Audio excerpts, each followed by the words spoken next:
Welcome to another edition of 100% Canucks. John Shannon here, Landon Ferraro there. Landon, before we get to our guest, who is Scott Young, the assistant coach of the Canucks, who, by the way, you have known much longer than I have. We haven't got your thoughts on the Dakota Joshua trade that happened about 10 minutes after we finished our last podcast. I mean, the hockey club, at least they could have courtesy to do these things before we tape the show. What were your thoughts of A, losing Dakota Joshua, and B, the return? Yeah, it is. It's one for me that I definitely, I sit on both sides of the fence of, I do really think that Dakota's going to have a really good bounce back year. You say guys had a tough year and they're going to bounce back. That's putting it so mildly for what Dakota Joshua had to go through last year with his cancer diagnosis and getting through that and fighting his way, getting back to game shape. Then he started to find his game and he had the hip issue. And I do really think he's going to have a pretty good season in Toronto. But, on the other side of the coin there, Vancouver needed to find cap space. They have some younger players in Abbotsford that played extremely well through the season and especially through the Calder Cup run.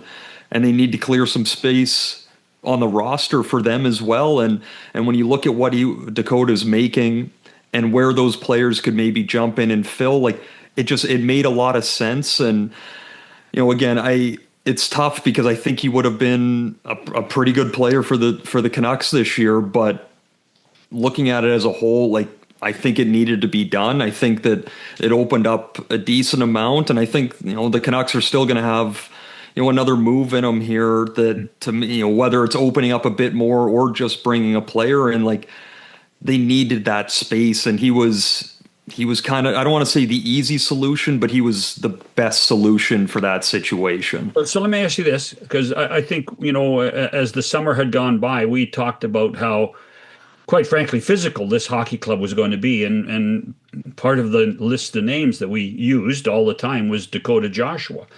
So some of the kids that are going to come from Abbotsford, can they play as physical as Joshua did, or at least a little gritty? They can play gritty for sure. I think that, the hard part is Joshua's a big man. And so, I've heard a lot of him, comparing or saying, Joshua with Kane coming in, those two running together and being physical. I don't think that's quite fair either, though. I've played against Evander Kane since I was 10 years old. He's had that intensity and love for the physicality and getting himself involved that way. That's ingrained in him.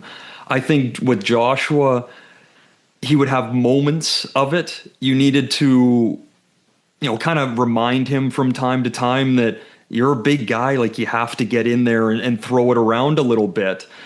So, I think a guy like Carlson is another bigger frame. He'll hit, but he's not going to be running around. But where he is good that Joshua does is he's very heavy on the wall. He can stand over pucks. I think he has better vision on the ice while protecting it. He can find that next play a little bit better. So I think with a couple of the younger guys, they'll be able to supplement that enough. But the other part of it is is the fact that when you have a young player jumping into the lineup, trying to not just play a couple games, but be here full time, there's that much more excitement and more willingness to run around a little bit, get in on the forecheck and throw their body around, because they want to make sure it's not about, I want to be a pro for 10 years. It's about, I want to be in the lineup next game. Yeah. You're always fighting to stay in there. So when you have that hunger, you can put some of those young guys to use in that sense. Well, when you think that, and the problem for me is, and we all have selective memory, is that when he was on his game, and we talked about it with Connor, he and Garland and Bluger were playing together. They were so effective.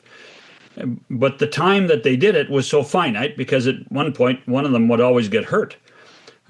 So from that perspective, what we remember Joshua being before the cancer and after the cancer may not be fair to what Joshua is now.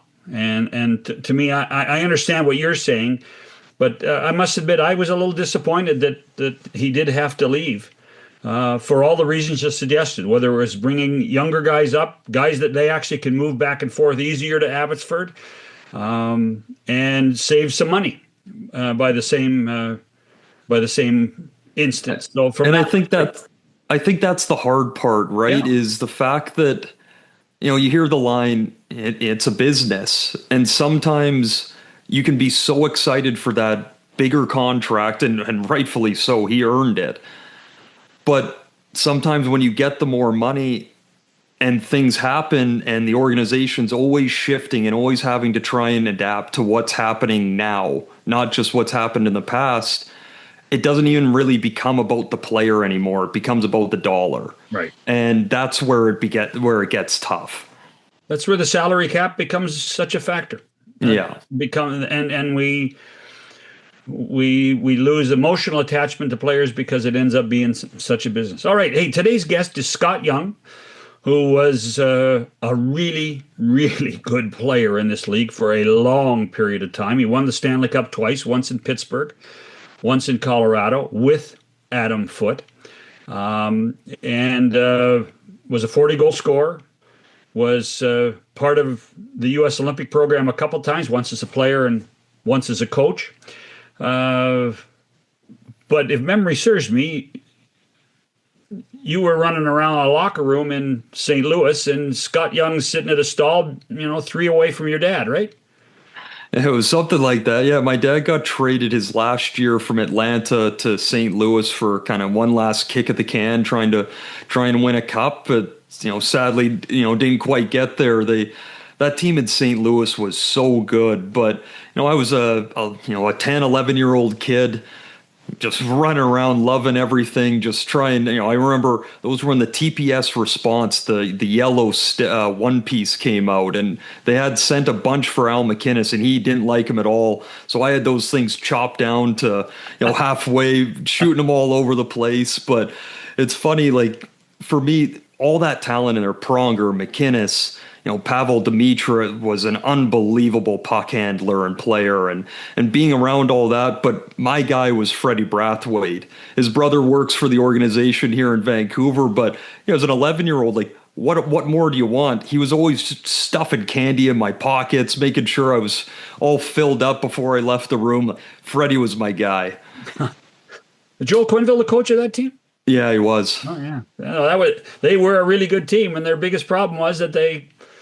When they moved from Quebec City, Colorado Avalanche became their biggest rival. And in many ways, they're like one of those great teams that never got a chance to get to the Stanley Cup final just because of that one other team in their way. So we will be joined by Scott Young, new assistant coach. Now, not new to the organization because he's been in the player personnel department for 3 or 4 years, but a new assistant coach on Adam Foote's staff. That's Scott Young with Ferraro and Shannon next on 100% Canucks. I won't keep you long. Darren Millard with a tip for everyone who loves great hockey podcasts like this one. John Shannon and I host the OG of 100% Hockey, coming your way multiple times a week. The guest list is the best you will find. Multiple shows a week ensures you won't miss out on any news, and we dig even deeper into the biggest stories around the NHL.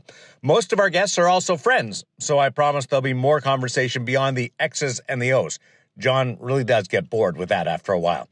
So join us for 100% Hockey. The name says it all. Subscribe now while you enjoy thinking about it, and enjoy. Welcome back to 100% Canucks. Landon Ferraro, John Shannon, joined by assistant coach Scott Young, who is enjoying the last few weeks of summer before gets thrown into the coaching machine as the Canucks prepare for next season. Scott, welcome. Thank you. Happy to be here. So This decision to move from player personnel, because you're obviously were working for the Canucks in the scouting and personnel department, to the assistant coach. How did that come about? Well, it happened after Adam Foote got the head coaching job, and he brought it up to me and asked me about it. He said he'd really like me to join him, and I told him that I'd be very interested because the timing's right with my where my life is at right now. That I could do this and I could move to Vancouver. So we just kind of let that sit for a while, and there was a lot of other hirings that had to go on before I got hired. And then it kind of came to fruition a little bit later after we hired Kevin Dean and Brett McLean. You're obviously familiar with Adam, as both of you have your name on the Stanley Cup as members of the Avalanche in '96 and being teammates in Colorado. Yeah, we played together in Quebec to start, and we moved from the Nordiques when the team moved, and then won the Cup there the first year in '96. So. We're very good friends, but as in the hockey world, you might not see a guy for 10 years, or you might see him once over 10 years, and then you see him again. And we're working in the same organization, and we became, we're tight as ever, and like we never left each other's side, and on the bus and in the locker room. And so it's been great. I'm really happy for him that he got the head coaching job. I think he's going to do a great job. No, was coaching always in the back of your mind, even though you're doing the player personnel stuff and working at that? I know you went to two Olympics and were an assistant coach there. Like, have you always had that bug, but you just kind of needed everything to align, on the personal side first? Yeah, the way I look at everything in the hockey world, you just want to be happy in the situation you're in. And I was very happy being on the management side of things, being with player personnel. I was happy in Pittsburgh doing, director of player development. And it was brought up to me a number of times about being a coach. I got asked a few times. It just wasn't the right time. So, yeah, once this opportunity came up, I kind of felt that I kind of let that urge come out, I guess, and jumped on it, and it all worked out. You mentioned familiar with Adam, but Patrick and Jimmy are obviously two guys you're very familiar with too from your time, obviously with the Canucks with Pittsburgh. That must have been a positive as well. Yeah, I think one unique thing, and it's not that you have to have this as an assistant coach, but I've kind of been through. I know everybody in the organization. I know the pro staff. I know the amateur staff. I know the development staff, the assistant GMs, the analytics department. I know the whole organization, which I just feel is just a bonus going into this job right now. I know how everything operates behind the scenes, and working with Patrick and Jim in the past has been great. That's the reason I left Pittsburgh, is because Patrick had talked to me about coming over, and Jim also. And I really like the way they do things. Obviously, as everybody knows, they're very aggressive. They want to win, and I think you can see that every year, every season, every off season. That's the way they operate, and I really like that. I'm just curious, and we're not going to dwell on last season very much, if at all, but working in that part of an organization, when you see that the team at times is flailing and there are challenges, how does that fit into your day-to-day lifestyle and how you watch what the hockey club does? You're saying now moving forward? Oh, I'm saying, hey, what was it like to watch last year? Oh, well, obviously you're watching as much as the club as you can, but I'm going around, I'm looking at all of our draft picks on who's ready, who's should be signed, who should remain in Europe. I'm looking at free agents, guys that I think players that I think can be help on the shorter side of things. I actually got into some AHL games, some NHL scouting, so I kind of did a little bit of everything. And then it's when you get the call from Patrick, and he starts talking about players that you possibly could be looking at, and I would have seen a lot of those players. Not every one of them, because like I said, we have staffs, we have a pro staff, but I was involved with our pro staff too. So, yeah, I mean, it's just you have input and you want to have a voice, and I did have a voice in certain areas, in a lot of different areas. Actually, it was just. I can't say I was the expert in the pro area because that was our pro guys, but maybe it was a special assignment where I would go kind of watch somebody that we were keeping an eye on and show up at a game and then start watching them for a little bit to give my opinion. Like one of the topics that everyone has brought up with, Adam Foote being hired is the fact that he has relationships with, all these guys already and how that can help him going forward. Like for you, I know you've had your hand in, some of the college free agent signings and, like working with the younger players, Max Sasson being one of them. And this year, a real good chance for a number of young players to take that step. With you being so familiar, how much does that help you going into this year as well? Not that you don't know the other guys, but just that bit of familiarity and you really knowing those games. Well, yeah, we're in a kind of a unique position that we're going to have some guys that will probably, I don't want to say, they're going to have to earn their spots on our team, but winning the Calder Cup is quite an achievement, and you can't look past that. And some of the playoffs and season that these guys had, being able to see these guys over the last few years and have some relationships with these guys. Yeah, it's a good thing to have the knowledge of the player and what the player can do, and they're still going to have to prove themselves, obviously. And touching on the relationships that Adam Foote has, that's the one thing that I was impressed with the most when he came on board with Rick Tocchet, and when I was sitting down talking to him. You never know what a former teammate's going to be like as a coach. And I loved the way that he looked at players. He didn't just look at the way they were playing on the ice. He looked at reasons why they might be playing the way they are. Maybe they're in a slump. Okay, why? It wasn't just, okay, this player's, he's not good. He doesn't badmouth players behind their backs. He tries to find solutions. And I think that will be really important for us as coaches. We don't want to have a negative staff. We want to be positive with our players, and we want to keep them accountable, obviously, too. I mean, that's an obvious to me, but understanding the player, the mentality of the player's lifestyle, the player's family situation. I mean, you can really get into that and really help players out in today's game. Is Foote the coach the same guy that Foote the player was? No. We've all seen and I was in those games in the World Cup, the stick swinging with Keith Tkachuk. I mean, man, he was hard to play against. He was just. You were on the wrong side, Scott. Well, we won, so I'd say I'm on the right side.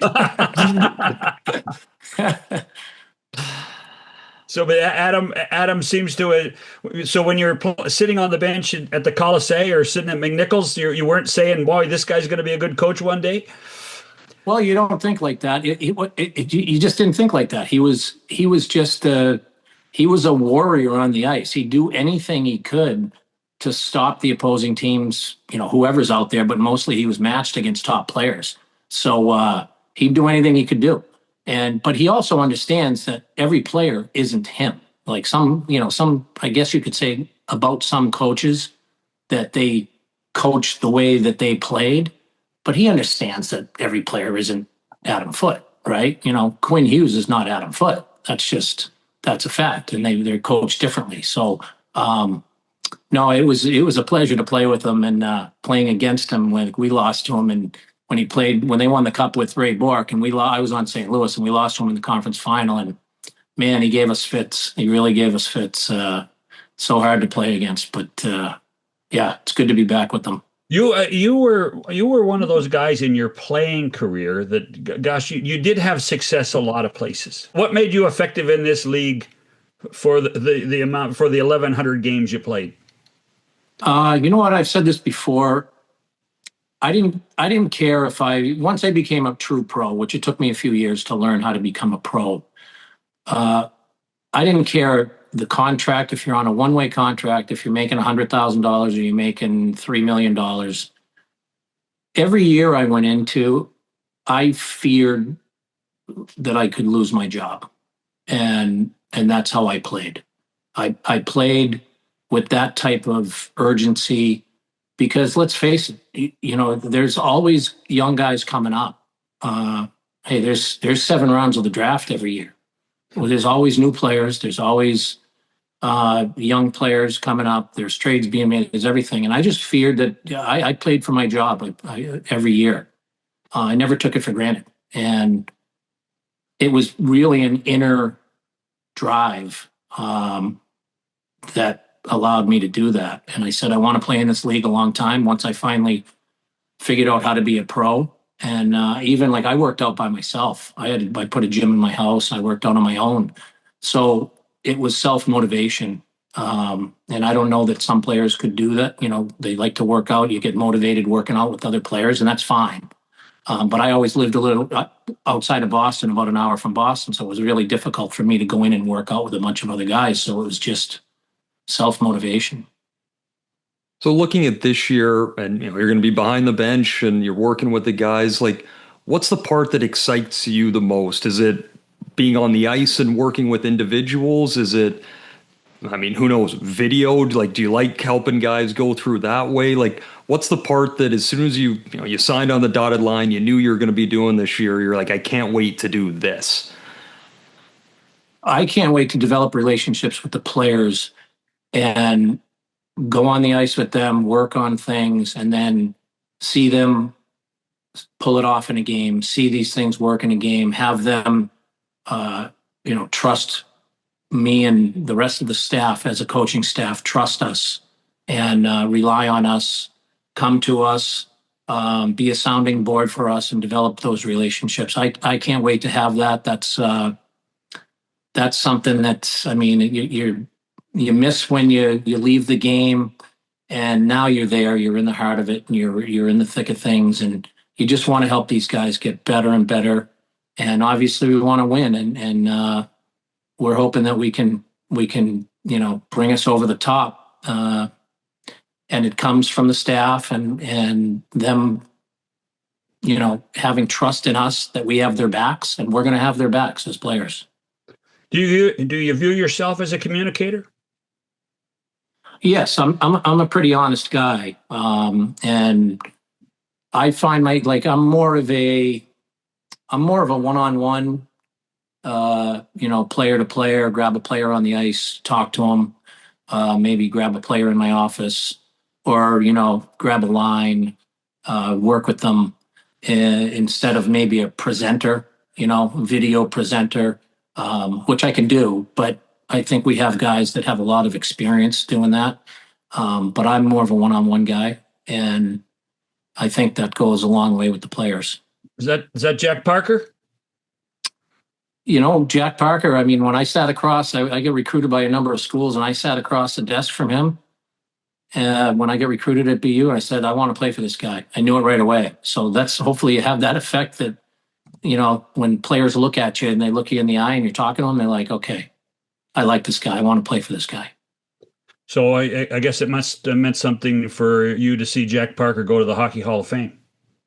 I think it was well overdue. Actually, I thought he was in there at the same time as the other guy, as Jerry. So well, and that's really the thing. Jerry's in, and he deserves to be in, but so does Jack. Right. And I was lucky enough to go into the U.S. Hall of Fame with Jack. Wow. In the same class, so that was an honor for me. The problem was that I had to speak after him, and he's so smooth up on the stage. I got a little nervous about that.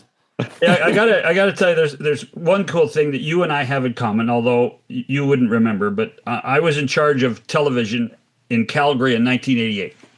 So I produced all those games at the Saddle Dome, at the Olympics, and I look back now at the team that you played on, with Big Dave as the coach. Yeah. that team would have won. That team could have won a Stanley Cup.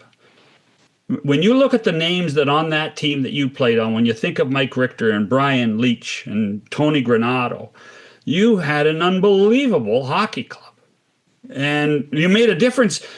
Every one of you guys seemed to make a difference in the National Hockey League, and yet you were a little bit of a disappointment in Calgary. Oh yeah, we had Kevin Stevens, Craig Janney, Tony Granato, Mike Richter, Chris Terreri. Like we were loaded. We were stacked. Yeah, we were loaded. Dave Peterson used to sit out in the hall and yell at all of us. Yeah, he wasn't a fan of the press at all. I remember that. We were loaded with talent and we could score goals, but we had a problem keeping them out of our net at the time. And I've said this, and obviously Terreri and Richter are tremendous goalies. We didn't give them a ton of support, and we needed someone to just go on a heater for us. And well, put it this way, they made me into a defenseman for that season. So that's probably why we gave up a lot of shots and a lot of quality opportunities. So, but we could just go. We could score goals. It was no problem. But I remember playing against the Russians, and that's when they had the big team back then. They were all pros, and I think we had them. They called the timeout because we were coming back in the game with like 7 minutes to go in the third period, and it was like unheard of for the Russians to do that. But we were losing games like 7-5. And obviously, Richter and Terreri, tremendous pro careers, and a lot of us did. But yeah, it was disappointing to finish till we had. It had some pretty famous names. And when you think Peter Laviolette was on that team, Jimmy Johansson was on that team. I mean, there was fascinating to Corey Millen was the little water bug for you all over the place. Yeah. So yeah, he could fly. He was tremendous. He was a hell of a player. And Peter Laviolette was my D partner back then. And I was with Brian Leach on the power play on the point. But Peter was out of Westfield State. Peter Laviolette comes in for a late tryout and makes the '88 Olympic team. Hell of a story. That's cool. So you bring it up there, for the most part, you played forward, but you played D as well. First, how did that start? And then where did the comfortability to be able to do that? I could skate backwards, but there's no way I was getting that close to my net. It was no good for our team with me doing that. So how could you deal with that mentally and really be able to bring your game, whether you're playing forward or D? Well, I have to admit, so Ben Smith was our assistant coach under Jack Parker at BU when he was assistant coach on the Olympic team under Dave Peterson at the time. And he's the one who brought it up without me really even knowing. So they decided to try me at D. And I got to admit, I wasn't a fan of it at first. But then I really ended up enjoying it. Having the whole play in front of you, I ended up enjoying it. But it was basically because I could skate. I had good mobility. And then I could shoot the puck, and it really helped playing defense for the year, because then when I went into the NHL teams were not afraid to put me back on the point in the power play. Mm-hmm. Or, in Hartford, if we're down by a goal with 2 minutes left or 3 minutes left, whatever, put me back there for regular shifts, 5-on-5. So I think it ends up making you more valuable if they can actually trust you back there. And you see the game a little differently as a forward. You start to know what's hard for defensemen. Basically it's just make D turn, make them, use your speed on defensemen, make them turn, use your, go wide, drop your shoulder. And it just makes you look at the game a little differently. And I thought it was really valuable. Before we let you go, I know that you and Adam and the rest of the staff have had meetings. What do you think as you go to camp in September, your biggest challenges with this squad? Well, we're trying to have, without getting into too much detail, we're trying to have a group in there that's a really good leadership group in our room, and have our room really be a tight knit group of guys that really work for each other, that trust each other, and they know as coaches that we have their backs, and we're really trying to build that. It's not always the coaches that have to tell a guy, okay, you did this wrong or this wrong. Maybe sometimes it's a player, because you can't always be, as you know, you're not always in the room as coaches. And the really good hockey teams have great leadership in the room. Mm-hmm. So I think that's something we're really trying to establish, and I think the players are aware of that. That sounds like something Adam Foote and Scott Young did as hockey players when they played together. We tried to, and I think the older we got, I think Adam, after I had gotten traded, but Adam really became a really good leader. I was more by example. I was a little on the quieter side, but it was more just work ethic. Well, Scott, listen, thanks for your time, and enjoy Vancouver. Thank you, guys. Appreciate it. Scott Young, assistant coach of the Vancouver Canucks. This is 100% Canucks. All right, listen up. Today I want to talk about giving 110%. Giving 100% means giving everything you got. Giving 110% means giving 10% more than is humanly possible. If we're going to win as a team, we need 100% of you guys giving 110% 100% of the time. If only 50% of you guys give 110% and 50% of you guys give 100%, I guarantee you 100%, we'd only win 50% of our games. Suppose 75% of the 110% gave only 50%, and 50% of the 100% gave 25%, and 75% of the 110% were not feeling 100%, then we'd be in a heap of trouble. That's why we need 100% of you guys giving 110% 100% of the time. Okay. Let's go out and play some hockey. So, Landon, how do you see Scott being able to deal with these players on this roster? I think he mentioned how he likes being like one-on-one and having those discussions that way, instead of like he can run a meeting and do video, and he can handle the group for sure, but like he really sees himself as a one-on-one guy. And I mean, I don't know about you, but talking to him for that amount of time and seeing how thoughtful he is. He doesn't just throw out the first thing that comes to his mind. He thinks about his answer. He wants to make sure that he's giving a good, thoughtful response to what the question was. As a former player, I imagine that he'd be the guy that I go to, probably the most when I have something pop up in my game, or even something personal. Having those one-on-one conversations, that he's going to give you his full attention. He's going to give you a real answer. He's going to give you an honest answer. It might not be what you want to hear exactly, but that you can take it for what it's worth. Like it's all there for you. So, I think the fact that he has the experience, he's over 1,100 games. He's just over 750 points. Like, he's played in Olympics. He's coached in 2 of them. He's had this massive hockey history, past for himself. But that he's going to be in your corner. And I think that the guys will feel that really quick when they get to know him and engage with him. One of the things as Young as a player was that he wasn't ever the genuine superstar.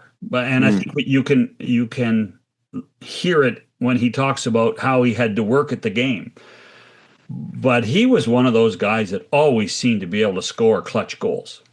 There was in St. Louis, in Colorado, there was always that Scott Young scores the go-ahead goal, and worked his tail off. And he was, as a guy who was around all of those teams, he was a valuable depth guy every place he played. And you have to think and have to hope that becomes a really important part of being a successful communicative coach.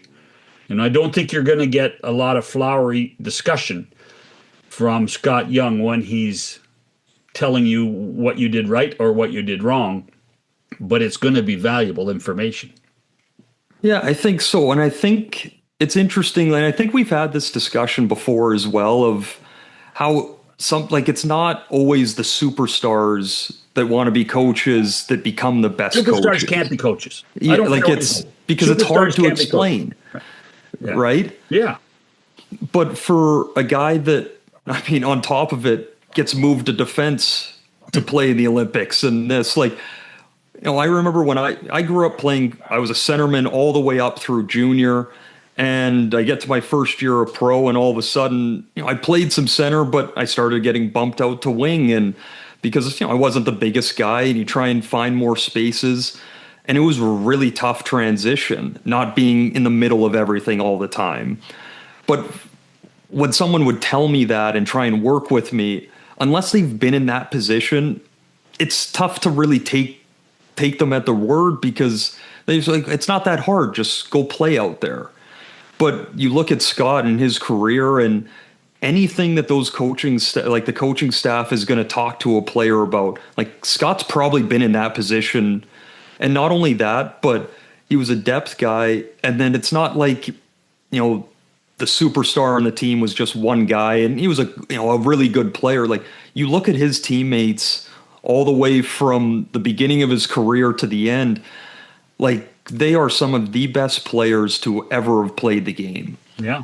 And whether that's, a Joe Sakic, Peter Forsberg, Matt Sundin, who was my favorite guy growing up when he was playing with them in Quebec, like, to the Adam Footes that were stars, but in a different way of being hard to play against. Like, that Scott's built those relationships. He's learned from all of those guys. And now he's going to be able to bring that into the Canucks dressing room. Like, there's just no way, whether you're a young guy or a guy that's been in the league for 10 years, like a Brock Besser who's had a 40-goal season just like Scott's had. Like, they've been in similar positions, and he's going to have something to offer each and every one of those players.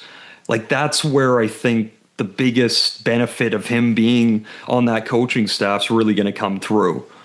Well, when you look at that team that he was on in St. Louis, I'm just reading it right now.